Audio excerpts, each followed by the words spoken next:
Sugeng siang anak negeri. Ketemu lagi dengan aku Ali.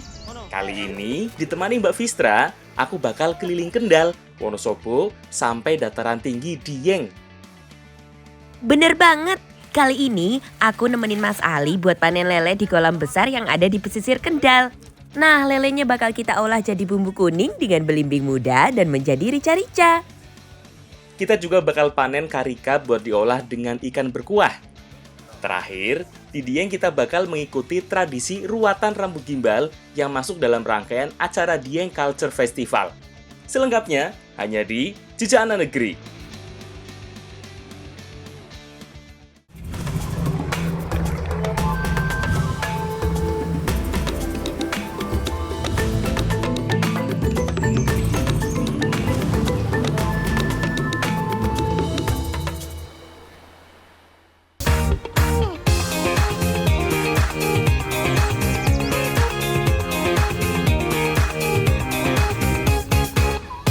Anak negeri, sekarang aku lagi seru-seruan bareng anak-anak di Wonosobo. Kita lagi main salah satu permainan yang biasa dilakukan saat 17-an. Apalagi kalau bukan balap karung. Oh iya, balap karung seperti ini sudah ada sejak zaman kolonial Belanda loh. Waktu itu balap karung sudah sering dilakukan di sekolah-sekolah maupun instansi yang dibentuk oleh pemerintah kolonial. Itu salah satu versinya. Versi lain menyebutkan bahwa balap karung lahir dari rasa kesal orang zaman dulu yang tak mampu membeli pakaian akibat penjajahan Belanda. Karena tidak memiliki uang yang cukup, banyak yang menggunakan karung goni sebagai bahan pakaian. Saya lo, angel nih. Nah, ini lagi seru-seruan sama anak-anak lagi main balap karung pakai helm biar safety yo. Yo toh. Nah, susahnya adalah karena kita nggak bisa gerak, jadi kadang kita jatuh dan nggak bisa berdiri lagi. Yo ta, yo ora usah gue helm ki sobat wae. Dewek main karung biasa wae, main gampang. Yo, obat lus. Nah, karena malas membuat lubang untuk dibuat pakaian, beberapa orang langsung menginjak karung sampai bolong. Mereka lompat-lompat di dalam karung awalnya karena kesal karena keadaan. Tapi lambat laun aktivitas ini malah dipertandingkan sampai sekarang.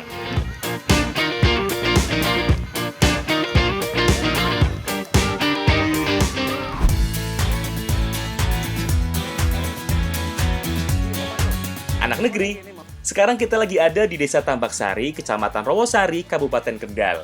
Kita lagi main-main dengan salah satu ikan air tawar yang jadi primadona untuk dikonsumsi. Ikan lele yo. Sekarang kita lagi kasih makan ikan lelenya. Dalam satu kolam peliharaan seperti ini, ada ratusan hingga ribuan ekor lele. Tuh, sekali tebar, langsung pada berebut seperti ini. Ki, on kowe entek i. Wah, kowe dhewe ora entek ah. Ora mau rampung, aduh piye to malah nggo dolanan, aja nggo dolanan lho. Duh, gimana sih, Fis? Kasih makan ikan lele kok malah dibuat mainan? Oh iya, kalau punya ikan lele, apalagi banyak banget begini, jangan sampai telat kasih makan yo. Soalnya si ikan berkumis ini punya sifat kanibalisme yang bisa makan sesamanya. Jadi kalau telat kasih makan, bisa saling bunuh dan saling makan. Malah rugi nanti kan? Nah, ini kita mau panen ikan lele. Jadi, ada beberapa jenis kolam yang ada di sini. Ada yang sudah ada jaring dan juga yang tidak ada jaring seperti ini. Jadi kita harus nyebur langsung ya, Pak? Ya. Desa Tambaksari, Kecamatan Rowosari sudah puluhan tahun menjadi sentra pengembangan budidaya ikan air tawar di Kabupaten Kendal.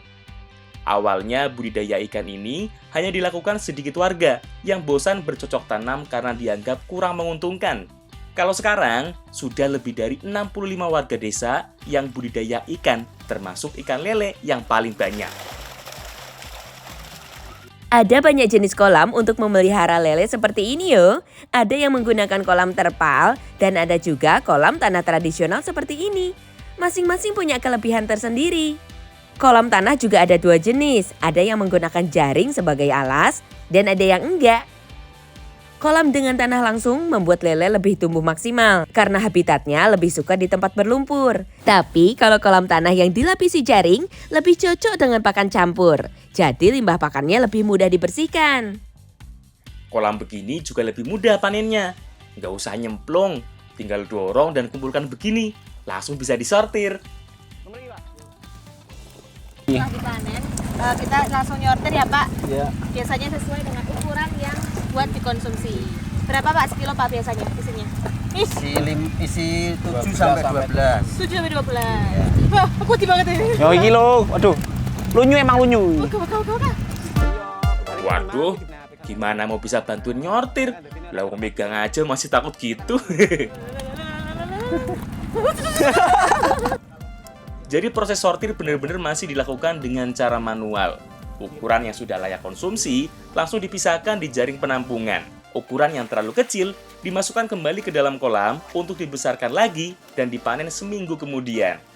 Tapi kalau ukurannya sudah terlalu besar, masukkan ke kolam pembesaran lain untuk dijual ke kolam pemancingan. Dalam sekali panen bisa sekitar 4 tong dan masing-masing tong begini beratnya bisa mencapai 100 kg. Pantesan berat banget, Pak.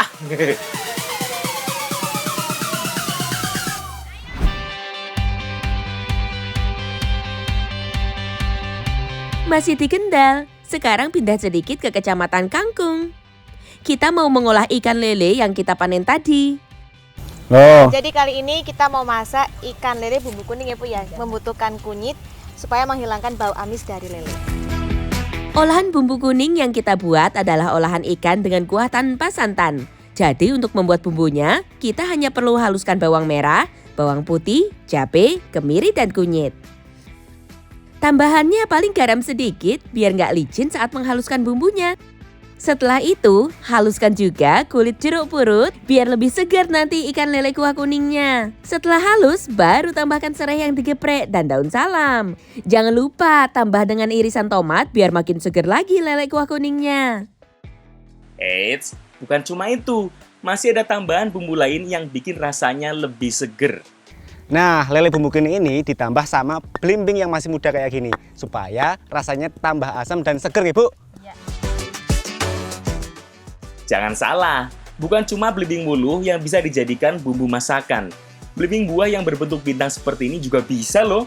Kita pilih yang setengah tua dan setengah muda, yang rasanya sudah agak manis tapi dominan asamnya. Kupas bagian tepi belimbingnya, kemudian iris belimbing tipis seperti ini. Sip, semua bahan sudah siap, saatnya kita masak. Pertama, tumis dulu bumbu halus kuningnya. Masukkan juga bumbu serai dan salamnya. Tunggu sebentar sampai matang dan harum. Setelah harum, masukkan langsung ikan lelenya. Ikan lele dimasukkan langsung setelah bumbu, biar gak amis yo. Biar bumbunya lebih meresap juga ke dalam daging ikannya. Setelah ikan lelenya matang, baru tambahkan semua bumbu bercita rasa asamnya, seperti tomat dan belimbing mudanya. Kalau mau ditambahkan pedesnya, juga langsung tambahin cabai aja sesuai selera ya. Sip, sudah matang iki. Ikan lele kuah kuning campur belimbing siap dihidangkan.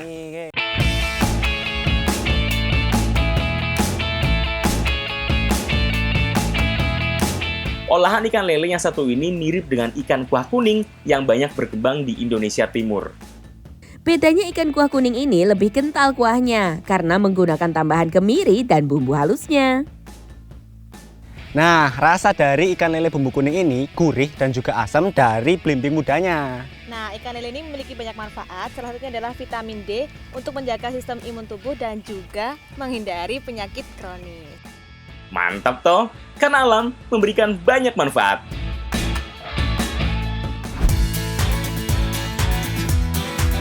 Masih mau mengolah ikan lele, tapi kali ini sebelum dimasak kita potong dulu jadi dua seperti ini. Kali ini aku nantang Mbak Vistra buat bantuin motong ikan lelenya juga. Masa megang lele yang sudah mati aja nggak bisa? Aduh, lawang dasarnya aku takut ikan lele. Mau hidup atau mati, ya tetap takut tuh ya. Kene lah kowe kan Aku tomat tomat wae. ya. Kene aku tak tusun aku nih. Ya. Kene, wis. Aku tomat ya. Wis ora. Sorry. Iris tomatnya begini aja tuh, gampang. Nih, aku bantu iris gula merahnya juga. Oh iya, sebenarnya lele ini mau dimasak apa toh? Kok dipotong segala? Nah, ini kita mau masak rica-rica lele. Kita potongi dulu biar bumbunya meresap. Yo, iki serampung iki. Langsung dimasak wae. Di bumbunya serampung kuwi. Yo belum, ini masih dihaluskan dulu bumbunya. Ada bawang merah, bawang putih, cabai, kemiri, dan ketumbar. Seperti biasa, ada tambahan serai dan salam juga yo, biar makin wangi. Nah, kalau sekarang semua bahan sudah siap semua, kita masukkan satu persatu yo. Sini, biar aku yang masak. Tumis dulu semua bumbu halusnya. Tambah juga serai dan lengkuas yang digeprek. Tunggu sampai harum, kemudian masukkan ikan lele yang sudah dipotong tadi. Jangan sampai gosong yo. Makanya tambah air sedikit aja, biar kuahnya nyemek-nyemek gitu. Terakhir, baru masukkan tomat dan cabai. Jadi karena rica-rica ini identik dengan pedas, makanya kita butuh cabai rawit yang banyak biar tambah pedas. Mantap ya mas? Yo, Ki tambahkan lagi. Sini, kita tambahin cabenya yang banyak. Paling enak sih pakai cabai rawit yo. Karena bukan rica namanya, kalau nggak pedes. Sip, rica-rica lele siap dihidangkan.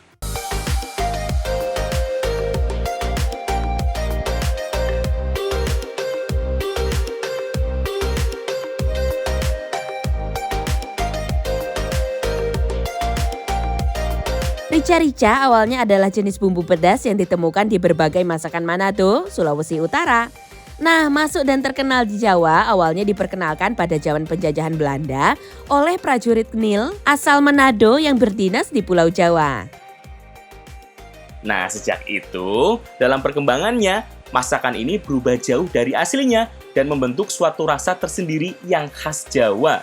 Nah, tekstur dari rica-rica lele ini lembut dan juga rasanya gurih dan nggak amis sama sekali.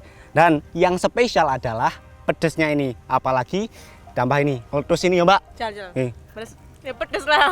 Aku tambah yo Mas yo. Tambah yo. Pedes tenan. Nah, Mantap yo, nggak rica namanya kalau nggak pedes. Karena alam memberikan banyak manfaat.